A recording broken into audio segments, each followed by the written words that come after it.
Okay, good morning. Happy Saturday of DEF CON 33. We are about to get started. My name is Carpe Diem Tech.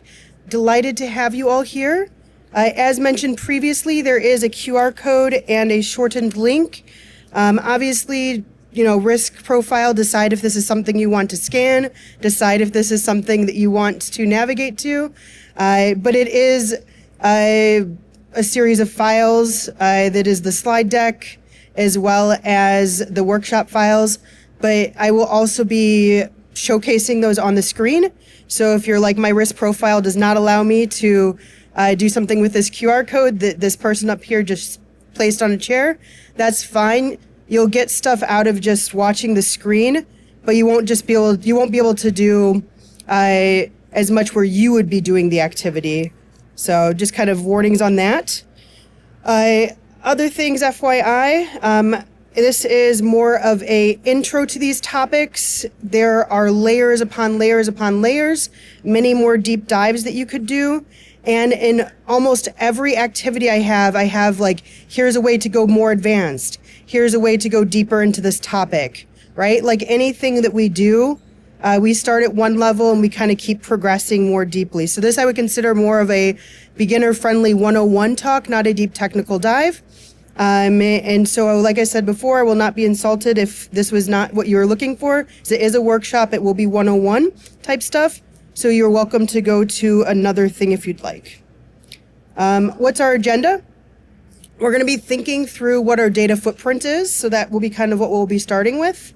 We'll be then thinking through, once we've identified what our digital footprint is, how do we go about actually shrinking it, obfuscating it, using disinformation to add noise to that data footprint.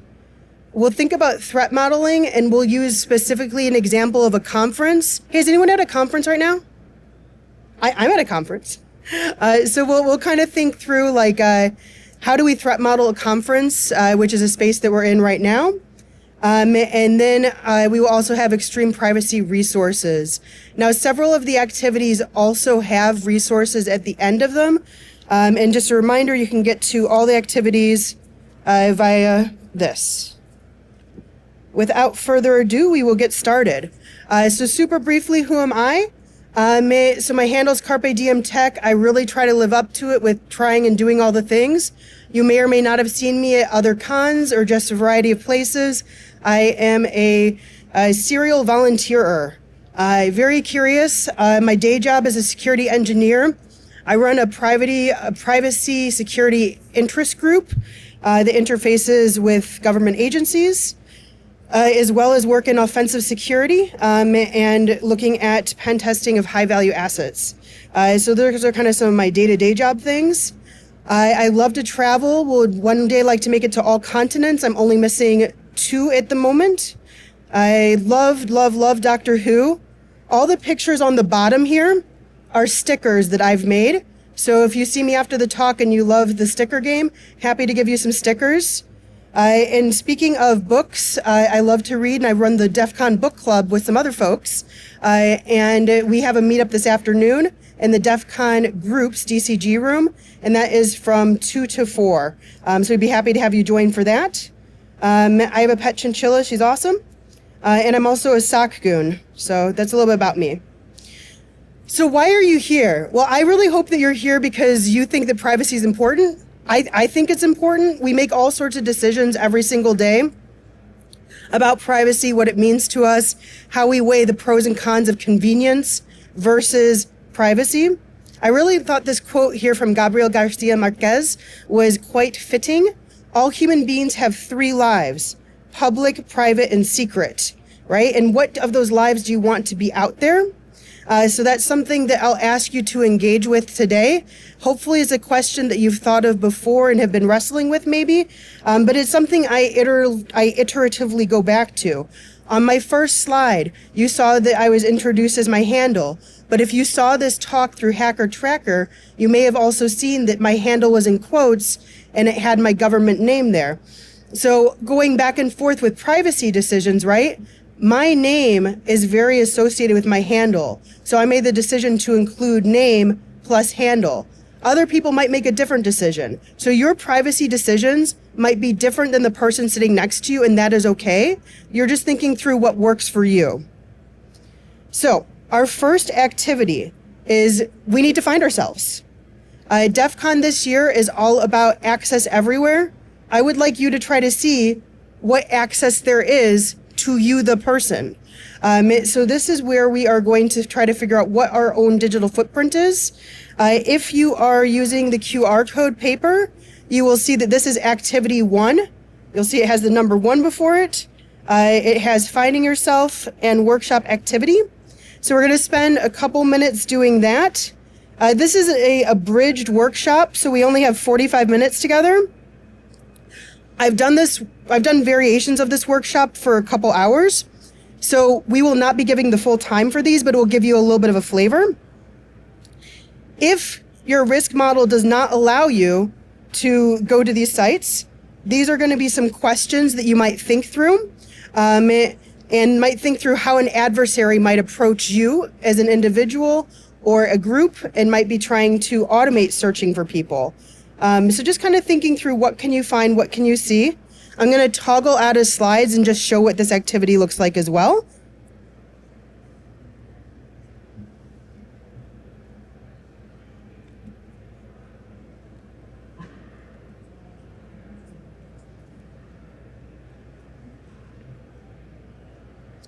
So things to look for, thinking through how this information could be used, thinking through some common free OSINT tools that exist out there, and different ways to advance your search as you're working through.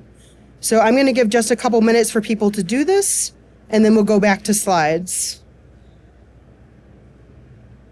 Feel free to pair up with someone.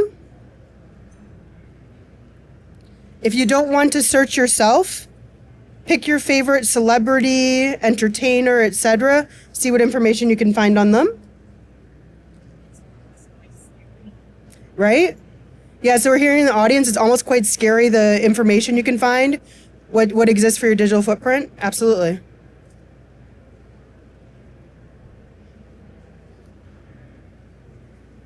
Yeah. Easy question. Yeah. Is it safe to do that? Just search yourself? Yeah. Yeah. Yeah, it's totally safe to just search yourself. You're not really adding anything to anything. You're just doing a search term. So yeah, totally safe. Yeah, any questions are welcome. Any observations people want to share? Yeah, and these are all available on the QR codes. This is activity 1. I'm going to give it 2 more minutes and then we'll go back to the slides.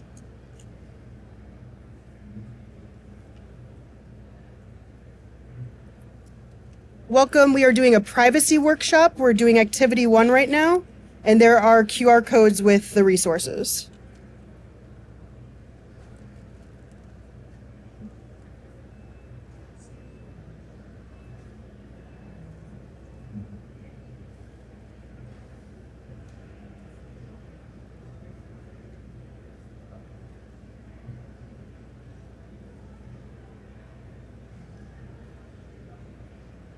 Okay, just under 1 minute to continue your searching, seeing what you find.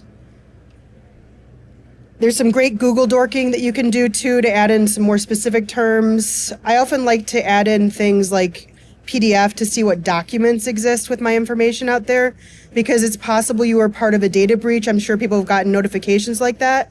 And if all of that information was made public, it's possible that you have some fully unredacted or slightly unredacted information that might have been made public via data leaks, which we'll talk about data leaks a little bit later as well.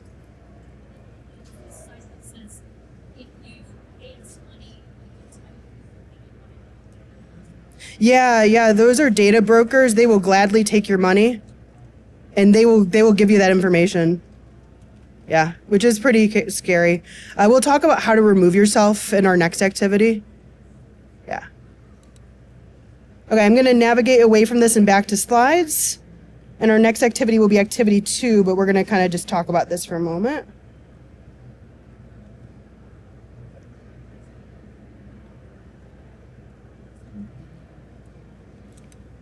Oh. Did anyone see anything that surprised them, that they were not expecting? Yeah. Please don't say yeah, I found my childhood address and my parents still live there and it's this. So don't tell us that. But yeah, any thoughts, any experiences out there? Anyone was sure? Yeah. Yeah. So you saw an image associated with your name that was not real, like maybe Gen AI, or just someone tagged you somehow? Yeah. Okay. Interesting. Yeah. Okay, so we focus first on finding ourselves, right? It is incredibly important to know what your digital footprint is, because then you have an idea of how much of me is out there. You can do this, for yourself, for your family members. You can set up search queries against different people's names in your family if you want to just see how they're appearing. But really, once we know, what do we do about it, right? So this is where we think about how do we lose ourselves. And not that I want everyone to be lost here. If you ever have gotten lost when you're going to a place, it's frustrating. But if you want to try to increase your privacy, you might want to shrink your digital footprint. There are many ways to do this. One of the best techniques that is extreme is extreme privacy. And this is where, once again, as an individual, you need to decide, what do I want to do that will be convenience versus privacy. So we're going to walk through some techniques, and then we are going to spend just a scotch amount of time on this, just due to timing. So when we think about the data that's out there, we want to think about ways to hide it or add additional nonsense data so that we're increasing the noise. So it's actually hard to tell, what is true information about you, the individual? I'm going to toggle out of slides and go to activity 2. So if you're looking at our QR code or our link, we are now going to activity 2 within that. So when we think through losing ourselves, once you have an idea of what that digital footprint is, there's some questions you might need to ask yourself. How private do you want to be? Maybe you're a public speaker like I do. Maybe you have a public presence and you want people to be able to find you for events, for future work opportunities. Maybe you post frequently on LinkedIn or have a Substack, etc. And having that public presence where you're posting things is really important. What is worth it to you for convenience versus privacy? Would you like to work on privacy yourself, or would you like to hire someone? I do not work for an organization that provides these services, but there are several. So I'm not making any endorsements or anything, but there are organizations that work on strategically removing you in an iterative manner through automation. And those do exist.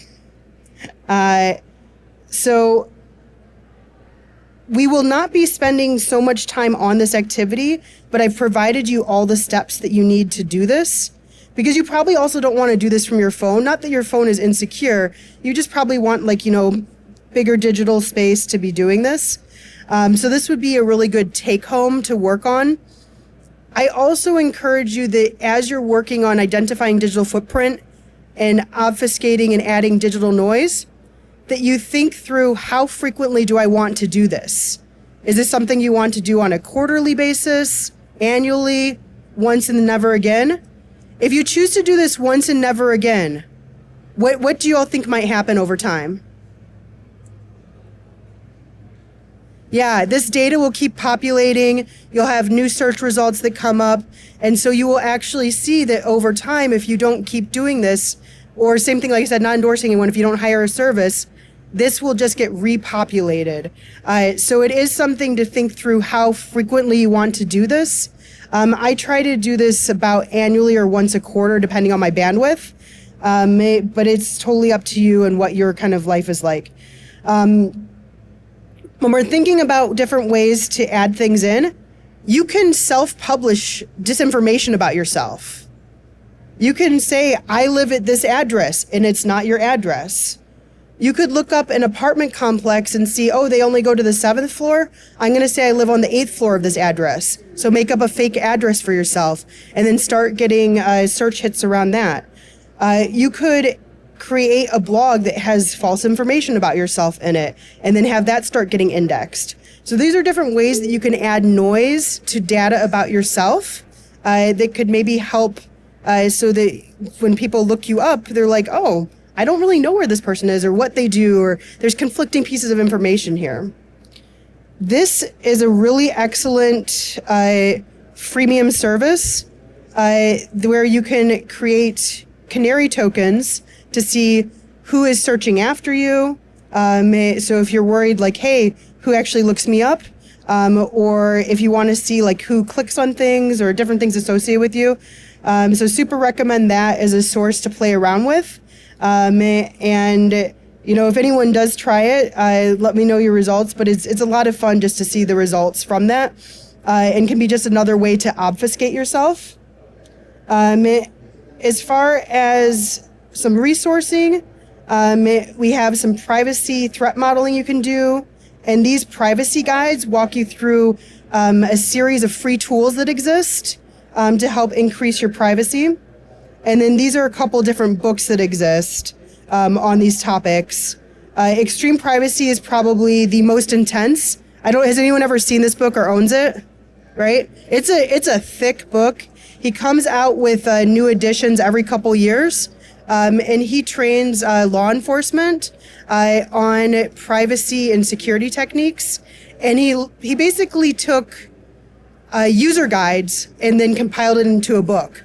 So it's like, here's a topic, here's step by step how you do this. Here's a topic, here's step by step. So if this is of interest to you, that's a really good hands-on book. And then I was talking about data sets and data leaks earlier.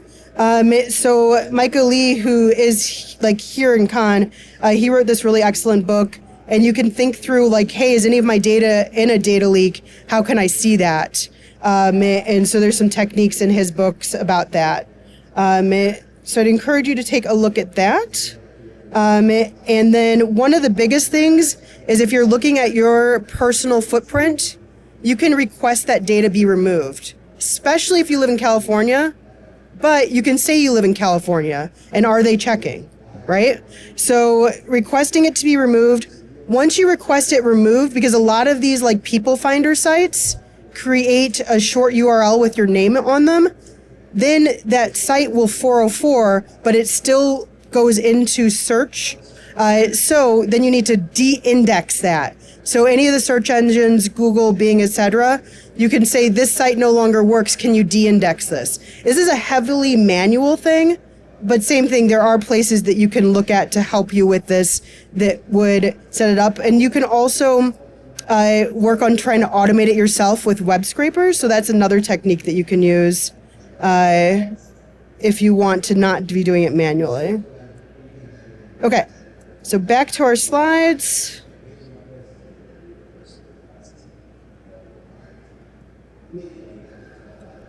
Okay. So we've thought about finding ourselves, we've thought about losing ourselves. We're here, we're doing events. How do we make these decisions around what we want to do? So this is where we start thinking through, well, what are our risks? How do we look at those? How do we investigate them? Making a decision around this. And then iteration, right? We need to examine our decisions. So like I said early on, I'm like, who's at a conference? We're all at a conference. I'm a frequent conference attendee myself. So we have to think through, if we have a situation, you're attending a large conference, how do you risk model this, and what decisions do you make for your own privacy? So as we're investigating this, we might want to search up the conference. We might want to think about the venue it's in. We might want to think about what information exists there. Thinking about like how your full name might be on your badge at Black Hat versus you're more anonymous at DEF CON, right?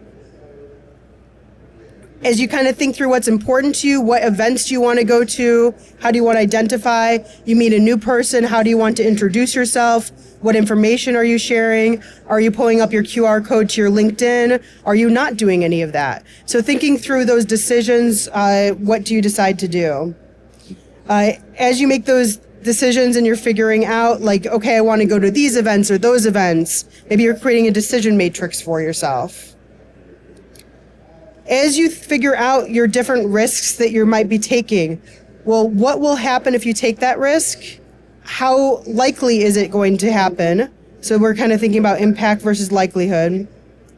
Our final workshop activity today is thinking through what threats exist to an individual, both just generally and from a privacy perspective when you're at a conference. So that is activity 3. So thinking about listing those out, ranking them, what would be your impact of those, and how do you want to address that? So same thing, I'm going to toggle over to that activity, and then our QR codes have that as activity 3.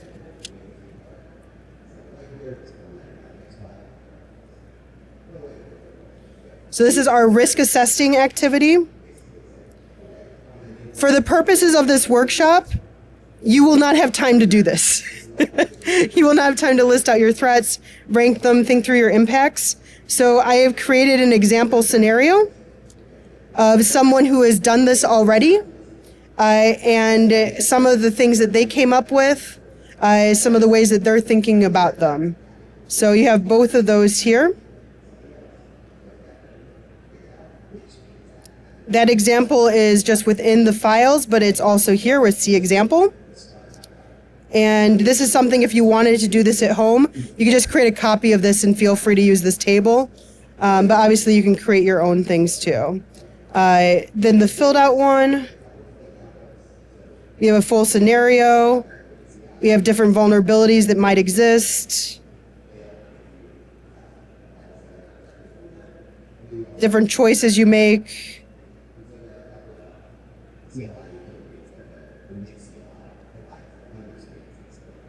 And then how you make sure that you are working on your safety, be it just personal physical security, or you are working towards safety in regards to privacy as well, because both can have a huge impact.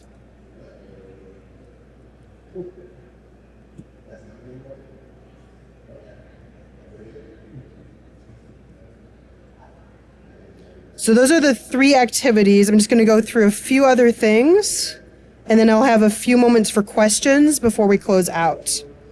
So this is the chart that we just looked at. You can also work on doing quantitative risk rating. So if you want to think through, what are the actual mathematics of these, I have a table for that. OWASP is also a community that's over that way. So I'm sure they'd be happy to talk with you about this. Some of my friends that work on application security verification standard with me are over there and doing amazing work. So what have we done today? Well, we've thought about, where our digital footprint is. We've thought about when we're thinking through that, what are our threats? How are we modeling that? We did some OSINT about ourselves, or if you chose someone else. We hopefully thought about what are some decisions that we want to make, both with like personal privacy or different things to do with our data. And once again, it is all iterative, right? So we need to continually be examining, re-examining. And then hopefully we are all happy Hacker Summer Campers.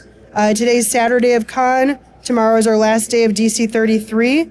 So we've got some great things happening the rest of today and the rest of Con. So closing out, once again, any sort of privacy-based decision is going to have to weigh personal pros and cons. You'll have to decide for you, by yourself, what works for you, what might be inconvenient. You might decide that, I really want to go extreme privacy all the way. And I want to do things like set up an LLC because you're going to be buying some property and you don't want to buy it in your own name and you want it to be listed under that. So there's a lot of specific steps you can take to increase the privacy, increase things that are related to your name. They take time and are often manual. So just thinking through what works for you and what you need and want. There are many resources for these types of things. I've included some in the activities. This slide also has some. Some of these are threat intelligence based. Some of these are risk, and some of these are privacy.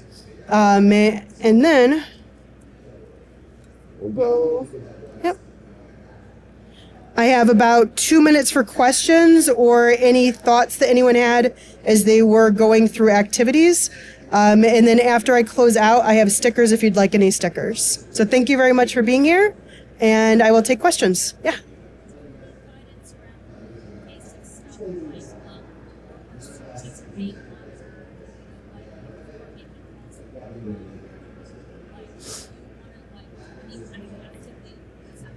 Yeah.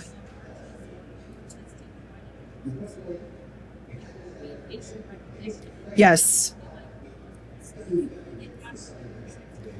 Yeah. Yeah, so the question is about if I want to work towards some community activism, what are some steps that I can take for privacy purposes? The first thing I would recommend is do not take any of your digital devices with you. Those are connected to you in a multitude of ways, and those are being kicking off access points. Those are being recorded. So if you want to be able to still talk to people, I would heavily recommend getting a Meshtastic device. You can get them that don't even need to be connected to your personal device. They have a TDAC one that works completely on its own. Does anyone have one of those in the audience on them? Yeah, could you just hold it up so people could see it? They're selling these in the vendors area. Same thing, no support of anyone, but my friend I think was telling me that they're like less than $100. So that's a device that can allow you to keep communicating with people, but it's encrypted fully and it's not associated with your name. It's a different thing than a burner phone. Burner phones can be really hard to make sure it's a true burner phone. You'd have to make sure that you're paying in cash for the phone, for the service line. Most cell phone carriers do require you to say some sort of name and record ID. So even if it's a burner, it may not be burner. So it just depends on how you acquired it. So if you truly acquire it as a burner phone, then that should be fine as well too. But you'd want to make sure you never do anything about yourself on that phone. So keeping that divide is really important. Yeah. Citizens Lab also has some really good resources. Yeah. Can you speak up a little bit? Sorry, I can't hear.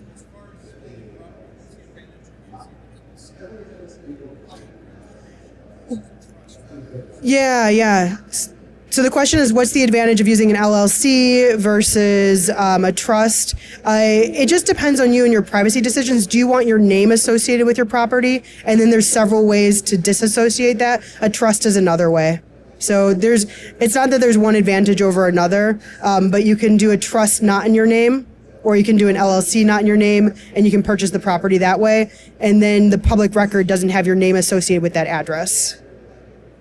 But same thing, you'd need to make sure that the LLC is far enough removed from your name, or the trust is far enough removed from your name. So, yeah.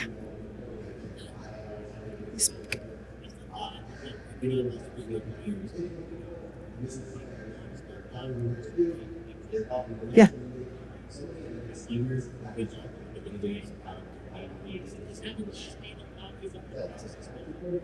Yeah, this is a great question. Does having less data get you flagged, cause more suspicion? I don't know the answer to that. My guess is if you're like very, very, very obfuscated, yes, it will cause suspicion, especially if you're then doing like a border crossing. So I would not be surprised if that causes an additional conversation, but I don't have any data on that. Yeah, it's a great question. Yeah. Yeah.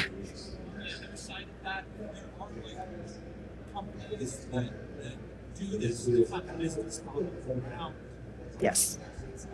Yes. Yeah, so there are several companies that actually work on data removal and taking you off of the data brokers, people finders, etc. Awesome. Well, we are at time. I very much so appreciate you all and hope you have a wonderful rest of Con. And feel free to grab me for stickers. I will be around recollecting my QR codes. Thank you so much for coming. Have a great rest of your day.